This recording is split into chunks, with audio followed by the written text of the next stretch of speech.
Hello everyone. आप सभी लोग कैसे हैं? आई होप कि आप लोग बहुत अच्छे होंगे, स्वस्थ होंगे, मस्त होंगे, पढ़ाई अच्छे से कर रहे होंगे।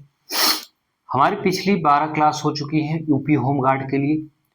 हम यूपी होम गार्ड का जो सिलेबस शुरू किए थे उसमें सबसे पहले हम यूपी स्पेशल पढ़ाना शुरू किए थे। तो उसमें यूपी स्पेशल जो शुरू किए थे उसमें भी अलग अलग पार्ट है। तो उसमें सबसे पहले हम भौगोलिक परिदृश्य, जो उत्तर प्रदेश का भौगोलिक परिदृश्य है, हम उसको खत्म कर दिए थे। उसी क्रम में हमारी आज 13वीं क्लास है, क्लास नंबर 13 है। और आज हम उत्तर प्रदेश का ऐतिहासिक परिदृश्य पढ़ेंगे। उससे पहले हम बता दे रहे हैं, ये क्लास जो यूपी होमगार्ड के लिए हम पढ़ा रहे हैं, ये सिलेबस पूरा सिलेबस हम निःशुल्क पढ़ा रहे हैं। तो आप सभी लोग अधिक से अधिक लोगों के पास शेयर करें ताकि अधिक से अधिक लोगों को इसका फायदा मिल सके। और आपके जितने जानने वाले लोग हैं जो तैयारी कर रहे हैं उन सबके पास शेयर करिए, जो तैयारी नहीं कर रहे हैं उनके पास भी शेयर करिए। और भाई यार, आप लोग बिना फिंगर, ये देख रहे हो आप, बिना फिंगर लगाए आपका कोई काम आजकल होता नहीं है। तो एक फिंगर आप लोग, एक फिंगर उठा के अपनी लाइक वाले बटन पे दबा दीजिएगा और एक सब्सक्राइब वाले पे दबा दीजिएगा। बिना फिंगर लगाए आजकल कोई काम नहीं होता है।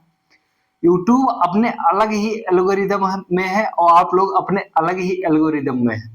तो दोनों लोग एक साथ आ जाएं और लाइक वाले बटन जरूर दबा देना, शेयर जरूर करना, सब्सक्राइब कर देना। फिर हम आइए बात करते हैं उत्तर प्रदेश का ऐतिहासिक परिदृश्य।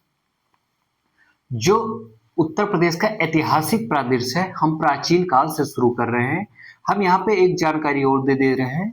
जो भारत का इतिहास है, प्राचीन भारतीय इतिहास है, आपके सिलेबस में दिया गया है। वो जो हम पढ़ाना शुरू करेंगे भारत का प्राचीन इतिहास, तो हम वहां पे विस्तृत जानकारी लेंगे और हम वहां पे शुरू से एकदम जीरो से शुरू करेंगे और पढ़ाएंगे। यहाँ पे हम उत्तर प्रदेश का प्राचीन भारतीय इतिहास की बात करते हैं कि प्राचीन इतिहास की कौन कौन सी प्रमुख की घटनाएं हैं जो आपके पेपर के पॉइंट ऑफ व्यू से मोस्ट इंपॉर्टेंट है, उसको हम पढ़ा रहे हैं। बाकी आपको अगर इतिहास की विस्तृत जानकारी आगे मिलेगी तो हमारी क्लास जब आपकी भारत का प्राचीन इतिहास, भारत का मध्य इतिहास और भारत का आधुनिक इतिहास शुरू करेंगे तो हम वहां पे विस्तृत जानकारी में बात करेंगे। बाकी हमारे एग्जाम, आपके यूपी होमगार्ड के एग्जाम और यूपी स्पेशल, जो लोग किसी भी उत्तर प्रदेश की परीक्षा की तैयारी कर रहे हैं, अगर यूपी स्पेशल पढ़ना चाह रहे हैं तो उनके लिए भी पर्याप्त है। बाकी आप सभी लोगों से मैं कह दे रहा हूं, आप लोग होमगार्ड का एक कोई बुक ले लीजिएगा, तो उसको से आप पढ़ेंगे और क्लास देखने के बाद बुक पढ़ेंगे तो और ज्यादा समझ में आएगा। क्योंकि क्लास हो सकता है आपके दिमाग से कभी कभी स्किप हो जाती कुछ चीजें, तो बुक भी पढ़ते रहना साथ में, इससे आपको जल्दी याद होगा। ये जल्दी कोई बताता नहीं है, सब लोग यही कहेंगे कि मेरा नोट्स पर्याप्त है। भाई मेरे, मैं पहले से ही बता दे रहा हूं, आप एक बुक ले लेना कोई भी यूपी होमगार्ड के लिए। पेपर कोई बहुत कठिन होगा नहीं, पेपर एकदम से नॉर्मल पेपर आएगा। उसमें कुछ बहुत ज्यादा अंदर से पूछने वाले हैं नहीं, क्योंकि यूपी होमगार्ड का पहली बार पेपर हो रहा है और आपके उत्तर प्रदेश से सबसे ज्यादा क्वेश्चन पूछे जाने की संभावना है। आइए हम फिर आपका टाइम ना बर्बाद करते हुए सीधा हम उत्तर प्रदेश के एक प्राचीन इतिहास को पढ़ते हैं। प्राचीन जो बहुत पुराने काल का इतिहास है। उत्तर प्रदेश में हम पढ़ते हैं पूरा पाषाण, पूरा पाषाणिक एवं नवपाषाणिक औजार एवं हथियार। उत्तर प्रदेश के उत्तर प्रदेश के इतिहास के बारे में हम पढ़ते हैं तो पूरा पाषाणिक और नवपाषाणिक, पूरा पाषाण कालिक और नवपाषाण कालिक के जो औजार और हथियार प्रयोग किए जाते थे वो उत्तर प्रदेश के किस किस जिले से मिले हैं, आइए हम बात करते हैं। आपके पेपर में पूछा जाता है, ये पीवाईक्यू उठा के देख लेना और संभवतः आपके पेपर में पूछा जा सकता है ऐसे ही। तो हम जानते हैं उत्तर प्रदेश के कौन कौन से जिले में प्राचीन काल के पुरापाषाणिक और नवपाषाणिक औजार एवं हथियार मिले थे। तो उत्तर प्रदेश के मिर्जापुर, सोनभद्र, बुंदेलखंड, प्रतापगढ़ और प्रतापगढ़ के सरायनाहर क्षेत्र से प्राप्त हुए हैं। उत्तर प्रदेश में मिर्जापुर, सोनभद्र, बुंदेलखंड और प्रतापगढ़ के सरायनाहर क्षेत्र से प्राप्त हुए हैं। हम आपको इसलिए दोबारा बता रहे हैं, ये 4 जिले हैं जिनका जिक्र किया गया है यहाँ पे, और यहाँ पे खोज करने पे जो इतिहासविद हैं, उन्हें जो प्राचीन भारतीय इतिहास के विद हैं, उन्होंने जब खोज करवाई तो इस क्षेत्र में 4 जिलों के क्षेत्र में पुरापाषाणिक औजार के साक्ष्य मिले हैं। इससे ये पता लगता है कि उस क्षेत्र में पुरापाषाणिक काल और नवपाषाणिक काल के टाइम पे वहां पे लोग निवास करते थे, उसके आसपास क्षेत्र में रहते थे, जहां रहते थे, जिस क्षेत्र के आसपास रहते थे, वहीं पे इन्होंने शिकार किया होगा, वहीं पे इनका घर रहा होगा, निवास स्थल रहा होगा, तो वहां से इनकी चीजें जरूर मिलेंगी। फिर हम बात करते हैं पश्चिम उत्तर प्रदेश के आलमगीरपुर, यानी कि आलमगीरपुर जो है, आलमगीरपुर वर्तमान में किस जिले में है, ये बहुत बार पूछा गया है। तो आलमगीरपुर मेरठ जिले में है, वर्तमान मेरठ जिले में। भाई मेरे याद रखना, ये बहुत बार पूछा गया है। आलमगीरपुर बहुत इंपॉर्टेंट है, पश्चिमी यूपी के आलमगीरपुर यानी कि मेरठ में हिंडन नदी के तट पर। एक बात और महत्वपूर्ण हम बता दे रहे हैं, प्राचीन काल की जितनी भी सभ्यता, प्राचीन काल की सभ्यता के जितने निवास स्थल मिलेंगे आपको कि कहां पे लोग निवास करते थे, तो नदी के किनारे निवास करते थे। उसकी वजह क्या थी, उनको सुलभ, आसानी से जल सुलभ हो जाता था, आसानी से, क्योंकि मनुष्य का जीवन जो आश्रित होता हो जल पे आश्रित होता है, तो वहां से जल उनको मिल जाता था। इसलिए इनकी सभ्यता जो है नदी के तट पे ही मिलेंगी, और वहां नदी के आसपास शिकार करने में आसानी होती थी। वहां के आसपास जंगल भी होते थे, वहां शिकार करने में आसानी होती थी। तो इसलिए जितनी सभ्यताएं मिलेंगी, ये नोट कर लेना, तो वो नदी के ही किनारे मिलेंगी आपको, लगभग सारी सभ्यताएं। पश्चिमी उत्तर प्रदेश के आलमगीरपुर, मेरठ में हिंडन नदी के तट पर, तथा भटपुरा एवं मानपुरा। भटपुरा और मानपुरा किस जिले में है, बुलंदशहर में है। वर्तमान जिला कौन सा है, बुलंदशहर। भटपुर और मानपुरा से हड़प्पा की वस्तुएं प्राप्त हुई हैं, जो कि हड़प्पा सभ्यता के पूर्वी विस्तार को प्रकट करते हैं। यानी कि इससे हमें पता चलता है कि हड़प्पा सभ्यता का विस्तार उत्तर प्रदेश में किस किस जिले में और कहां तक था। भाई मेरे, मैं अभी इससे पहले जस्ट बताया कि इनके जहां से साक्ष्य मिलेंगे, जहां से इनकी वस्तुएं मिलेंगी, जहां से इनके औजार मिलेंगे, वहां और उसके आसपास इनका विस्तार रहा होगा, तभी तो मिल रही है। व्यक्ति वहां तक जा रहा, वहां निवास कर रहा है, तो इससे पता चलता है कि ये लोग वहां तक पूर्वी विस्तार प्रकट करता है हड़प्पा सभ्यता का।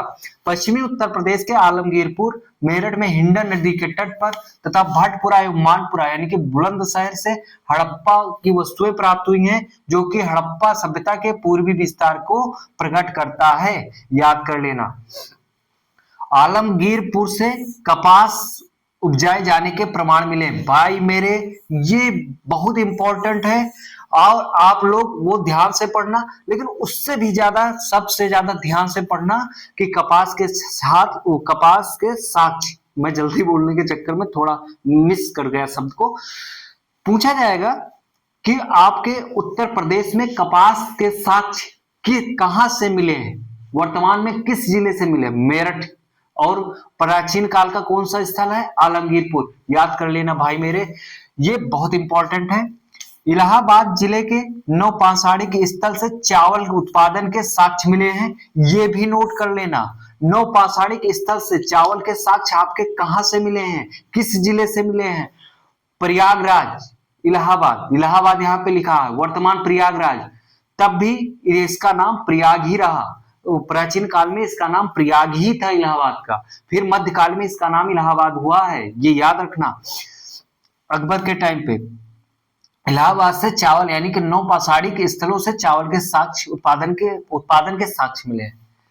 ऋग्वेद में गंगा नदी, अब मैं बात कर रहा हूं ऋग्वेद में प्राचीन काल में ऋग्वेद में उत्तर प्रदेश की 2 बहुत महत्वपूर्ण नदियां हैं भाई मेरे, गंगा नदी सबसे पवित्र नदी और यमुना नदी। उस टाइम में कि ऋग्वेद में इनका कितनी बार वर्णन किया गया है, उसके नाम जितनी बार वर्णन किया गया है, हम उसके आधार पे इतिहासविद ये आंकड़ा लगा रहे हैं कि ये नदी उतनी पवित्र थी या उसका महत्व उस टाइम पे उतना ही ज्यादा रहा होगा, तभी तो हम इनके इस नदी का बार बार वर्णन कर रहे हैं। जितना ज्यादा महत्व रहा होगा, हम उससे वो लोग जुड़े रहे होंगे, उसका वर्णन उतनी बार किए हैं। ऐसे समझ लीजिए कि उससे इनकी कनेक्टिविटी ज्यादा बन रही है। ऋग्वेद में गंगा नदी का उल्लेख एक बार किया गया है, यमुना नदी का 3 बार, गंडक को सदा नीरा नदी कहा गया है। जो आजकल आप गंडक नदी को सुनते होंगे तो आपके माइंड मेकअप बन जाता होगा, गंडक नदी बहुत गंदी नदी थी है, ठीक है। ये गंडक नदी को सदा नीरा यानी कि हमेशा जलों से भरी रहने वाली नदी, ठीक है, हमेशा निरंतर धारा प्रवाह बना रहता रहा होगा इसमें, ये सदा नीरा नदी गंडक नदी थी। प्राचीन काल में देश के 16 महाजनपदों में, प्राचीन काल में 16 महाजनपद से 16 महाजनपद में से 8, देखिए उत्तर प्रदेश की कितनी बड़ी विशेषताएं हैं। आप लोग की उपलब्धियां देखिए, अपने प्रदेश की उपलब्धियां देखिए कि 16 महाजनपद जो था देश में, 16 महाजनपद, उनमें से 8 महाजनपद जो हैं वो सिर्फ और सिर्फ आपके उत्तर प्रदेश में थे। इससे सोचिए उत्तर प्रदेश प्राचीन काल में कितने आगे था, उत्तर प्रदेश कितना मजबूत था आर्थिक स्थिति में। और जहां की आर्थिक स्थिति मजबूत होती है वहां पे एक बहुत अच्छे शासन तंत्र का निर्माण होता है, प्रशासन शासन दोनों तंत्र का निर्माण होता है। प्राचीन काल में 16 महाजनपदों में से 8 उत्तर प्रदेश में थे। उसमें हम जान लेते हैं कौन कौन से थे, नाम ध्यान से पढ़ना। कुरु, पांचाल, सूर्यसेन, वत्स, कौशल, मल्ल, काशी, चेद, ये 8 महाजनपद उत्तर प्रदेश में थे। फिर एक बार पढ़ लेते हैं, कुरु, पांचाल, सूर्यसेन, वत्स, कौशल, मल्ल, काशी, चेद। बाकी इसकी जो राजधानी है और इसका विस्तार क्षेत्र वर्तमान में किस जिले में है, तो इसकी बात हम अपने कल की क्लास में करेंगे। इसको हम कल विस्तार से पढ़ाएंगे। 8 महाजनपद, उनका विस्तार और उनकी राजधानी, सबसे इंपॉर्टेंट इसमें यही है। उससे हमें लगता है एक क्वेश्चन पूछे जाएंगे। सबसे पहले ये जान लीजिए कि मध्य जो प्राचीन काल इतिहास है उससे सबसे कम क्वेश्चन पूछे जाएंगे आपके एग्जाम में, सबसे ज्यादा आधुनिक इतिहास से पूछा जाएगा। 6वीं शताब्दी ईसा पूर्व के गणतंत्रात्मक राज्य, उत्तर प्रदेश में कितने गणतंत्रात्मक राज्य थे आइए हम जान लेते हैं। गणतंत्रात्मक राज्य में कपिलवस्तु के शाक्य और सम सुमेगिरी के भग, 2 गणतंत्र भी थे उत्तर प्रदेश में। भाई मेरे देखिए प्राचीन काल में भारत में कितना महान, ये बहुत बड़ी बात है भारत के लिए, भारत में तब गणतंत्र था प्राचीन काल में। ये 6वीं शताब्दी ईसा पूर्व की बात हम कर रहे हैं। बाद में 6वीं शताब्दी ईसा पूर्व में गणतंत्र की व्यवस्था थी और भारत सोचिए कितना आगे रहा होगा प्राचीन काल में। तो गणतंत्र राज्य जो थे कपिलवस्तु के शाक्य और सम सुमेगिरी के भग थे। फिर हम जो पांचाल की राजधानी विस्तार कल पढ़ते हैं अगली क्लास में। लेकिन उत्तर प्रदेश के जैन तीर्थंकर, कौन से जैन तीर्थंकर उत्तर प्रदेश में किस जगह से संबंधित थे या उस स्थल से इनका किस प्रकार संबंध है, आइए हम जान लेते हैं। अयोध्या से प्रथम तीर्थंकर ऋषभनाथ का संबंध था। भैया आप एक बात याद रखना, जैन धर्म के प्रथम तीर्थंकर कौन थे? ऋषभदेव थे, ऋषभनाथ थे, ठीक है। ये मत सोचना कि आप और कुछ लगा दो, ठीक है, जो दिमाग में आ जाए, ऐसा नहीं है। जो मतलब तीर्थंकर थे, प्रथम तीर्थंकर वो ऋषभनाथ थे, द्वितीय तीर्थंकर अजीतनाथ थे, चतुर्थ अभिनंदन नाथ थे और पंचम सुमित नाथ थे। इन प्रथम तीर्थंकर ऋषभनाथ, द्वितीय तीर्थंकर अजीतनाथ, चतुर्थ अभिनंदन नाथ, पंचम सुमित नाथ, इन चारों का जन्म उत्तर प्रदेश के अयोध्या में हुआ था। अगर ये पूछा जाए किस प्रकार संबंधित, तो इनका जन्म जो है अयोध्या क्षेत्र में हुआ था, ठीक है, यह अयोध्या जिले में हुआ था। वाराणसी जिले से देखते हैं किसका संबंध है। 7वें तीर्थंकर सुपार्श्वनाथ का और 23वें पार्श्वनाथ का जन्म स्थल जो है, 23वें तीर्थंकर जो है पार्श्वनाथ, इनका जन्म स्थल जो है इन दोनों का सुपार्श्वनाथ, जो कि 7वें तीर्थंकर थे, और 23वें तीर्थंकर पार्श्वनाथ का जन्म स्थल वाराणसी है। श्रावस्ती तृतीय शंभुनाथ तृतीय तीर्थंकर शंभुनाथ एवं प्रसिद्ध शोभानाथ मंदिर से संबंधित स्थल श्रावस्ती में है। श्रावस्ती उस टाइम पे बहुत प्रसिद्ध स्थल था, बहुत, वहां पे आप जाएंगे तो देखेंगे वहां पे प्राचीन काल की साक्ष्य मिलते हैं। लेकिन अब श्रावस्ती की क्या हालात है, अब आप जाके वहां पे देख लीजिएगा। लेकिन ये जान लीजिए कि प्राचीन काल में श्रावस्ती बहुत आगे था। श्रावस्ती को सहेत महेत के नाम से जाना जाता है प्राचीन भारतीय इतिहास में। कांकड़ी एक स्थल था। कांकड़ी से 9वें तीर्थंकर सुविधानाथ का निवास स्थल था। कांकड़ी में सुविधानाथ का निवास स्थल था 9वें तीर्थंकर। महोबा से गोखर पर्वत पर चट्टानों को काटकर बनाई गई 24वें तीर्थंकर, 24 तीर्थंकरों की प्रतिमाओं के लिए प्रसिद्ध है। जो महोबा है वो गोखर पर्वत की चट्टान है, जो गोखर पर्वत की चट्टान है महोबा में, वहां पे 24 तीर्थंकर जो हैं पर्वत को, यानी कि उस पत्थर को काटकर उसी पे स्थायी रूप से 24 तीर्थंकरों की मूर्तियां बनाई गई हैं। मूर्तियां यानी प्रतिमा बनाई गई हैं। देवगढ़ से प्राचीन जैन मूर्तियां एवं शिल्प कला हेतु विख्यात स्थल है। जो देवगढ़ है प्राचीन काल में जैन मूर्तियां एवं शिल्प कला के लिए बहुत विख्यात था। इस देवगढ़ में प्राचीन काल में जैन मूर्तियां एवं शिल्प कला का विकास हुआ, वहां पे मूर्तियां बनाई जाती थी उस जगह पे। अयोध्या बहुत महत्वपूर्ण है भाई। पुष्यमित्र शुंग, जो शुंग वंश के संस्थापक थे पुष्यमित्र शुंग, इनके जो है अभिलेख जो है वो अयोध्या से प्राप्त हुए हैं। इस प्रकार हमारी क्लास आज की ये खत्म हुई। और आपको मेरी क्लास कैसी लगी तो वो मेरे कमेंट में आप जाके रिप्लाई जरूर करना भाई मेरे, और ये सेशन में जरूर बताना। और पूरा कमेंट सबका कमेंट आना चाहिए, हमारा सबका कमेंट पढ़ना चाहते हैं, देखना चाहते हैं। आप सभी लोग मेरी क्लास देख रहे हैं तो आप लोगों को मेरी क्लास कैसी लग रही है। और फिंगर जरूर लगा के जाना लाइक पे, और मेरे चैनल को अधिक से अधिक लोगों के पास शेयर करिए ताकि अधिक से अधिक लोगों को फायदा मिल सके। और हम चलते हैं। धन्यवाद, जय हिंद। आप स्क्रीनशॉट ले लीजिएगा।